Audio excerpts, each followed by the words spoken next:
নিষ্ঠাবান ছেলে। এই গাছটা নিয়ে যাও, এই গাছটা লাগালে অনেক তরমুজ পাবে। তাহলে তো অনেক ভালো হবে, আমার মেয়ে প্রতিদিন তরমুজ খেতে। হ্যাঁ গো, ভগবান এবারে মুখ তুলে তাকিয়েছে আমাদের দিকে।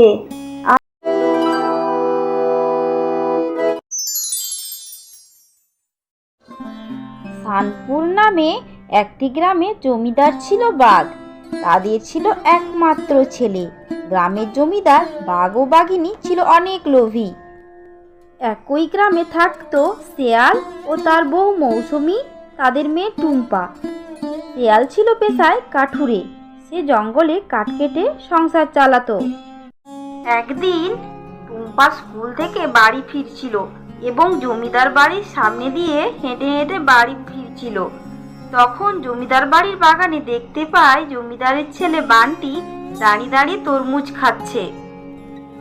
সেটা দেখে তার সামনে গিয়ে বলতে থাকে যে, বান্টি, তুমি কি তরমুজ খাচ্ছ? এটা খেতে কি অনেক মজা। তোমার কাছে কি তরমুজ আছে? তুমি আমাকে একটু তরমুজ দাও না, তুমি তো আবার খেতে পারবে।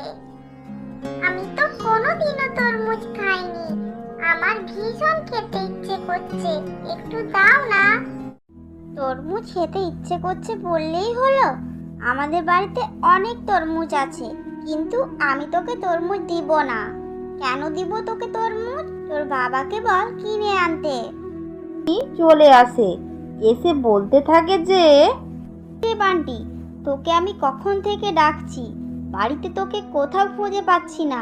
তোর বাবা তোকে কখন থেকে খুঁজে চলছে, তাড়াতাড়ি বাড়ি চল। আর এই ছোট লোক কাঠুরের মেয়ে তোর কাছে কি করছে? এই টুম্পা, তুই এখানে কি করছিস? মা, দেখো না, কখন থেকে টুম্পা আমার কাছে তরমুজ চাইছে। আমি বলছি দিব না, শুনছেই না। তোদের মতো ছোট লোকের মেয়ে ভীষণ লোভী হয়। যা যা এখান থেকে বলছি। বাঘিনী কাকিমা, আমি একটু তরমুজ খেতে চেয়েছি। তোমাদের তো অনেক তরমুজ আছে, একটু তরমুজ দিলে কি বা হতো? ঠিক আছে, আমি চলে যাচ্ছি। এ কথা বলে টুম্পা সেখান থেকে চলে যায় মন খারাপ করে। বাবা, ও বাবা, তুমি কি আমাকে একটু তরমুজ খাওয়াতে পারবে? আমার আজ খুব তরমুজ খেতে ইচ্ছে করছে। আমি স্কুল থেকে ফেরার সময় জমিদার বাবুর ছেলে বান্টিকে তরমুজ খেতে দেখেছি। ওটা মনে হয় খেতে অনেক মজা। লোকেরটা দেখলেই কি খেতে হবে?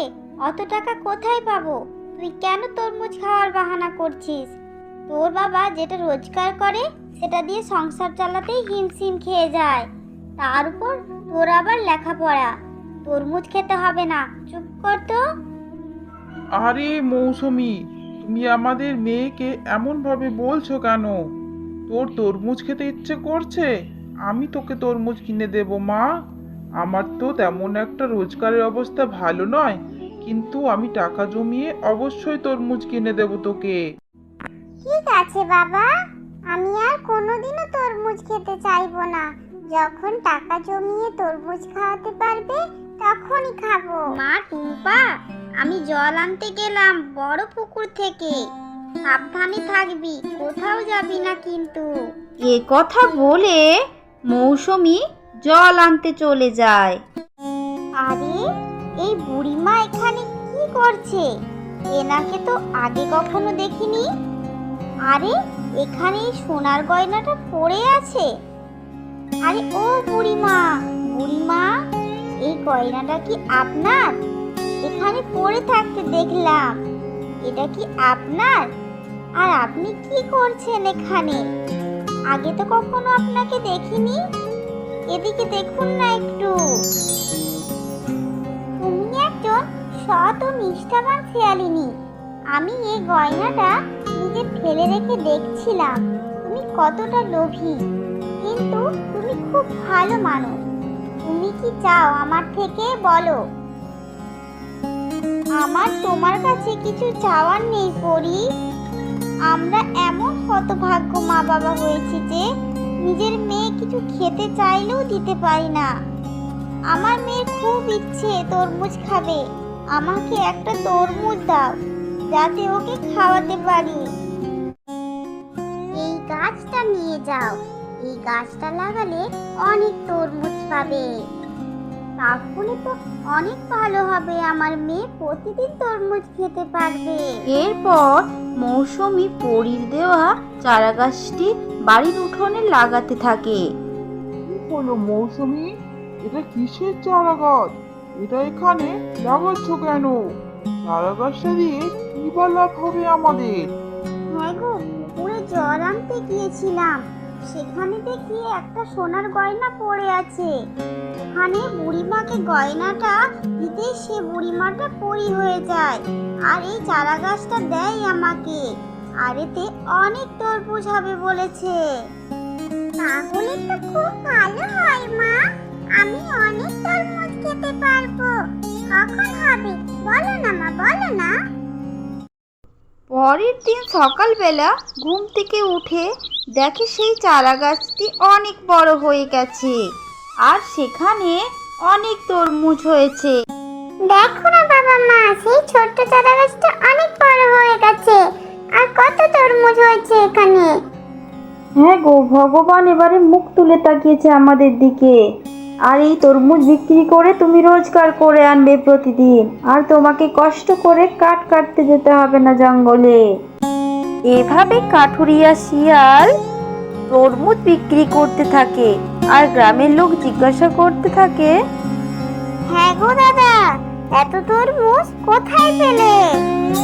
তারপর কাঠুরিয়া শিয়াল তার বউ কিভাবে তরমুজ গাছ পেল তা বলতে থাকে। এরপর সেই গ্রামে সে কথা চারিদিকে ছড়িয়ে যায়। জমিদার মশাই, শুনেছেন আমাদের গ্রামে কাঠুরিয়া শিয়ালের বউ মৌসুমী নাকি তরমুজ গাছ পেয়েছে?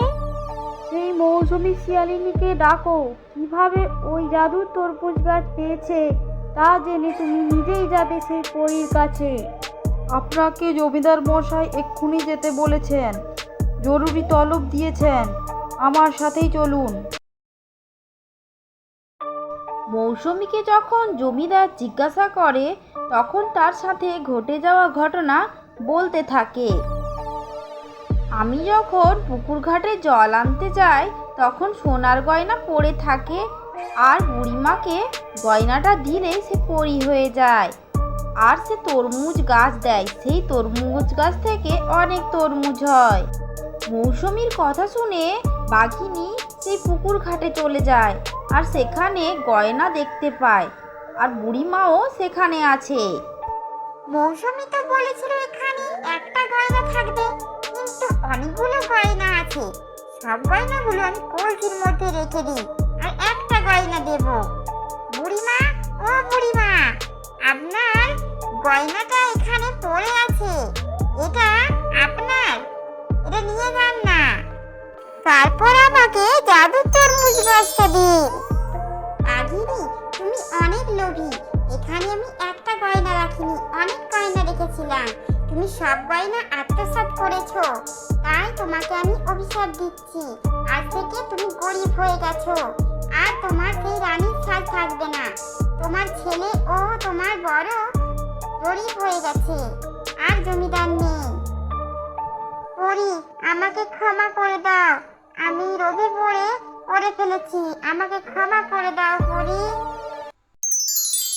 তো বন্ধুরা, গল্পটা কেমন লাগলো তোমাদের? যদি ভালো লেগে থাকে তাহলে কমেন্ট করে জানিও, আর অবশ্যই সাবস্ক্রাইব করে দিও।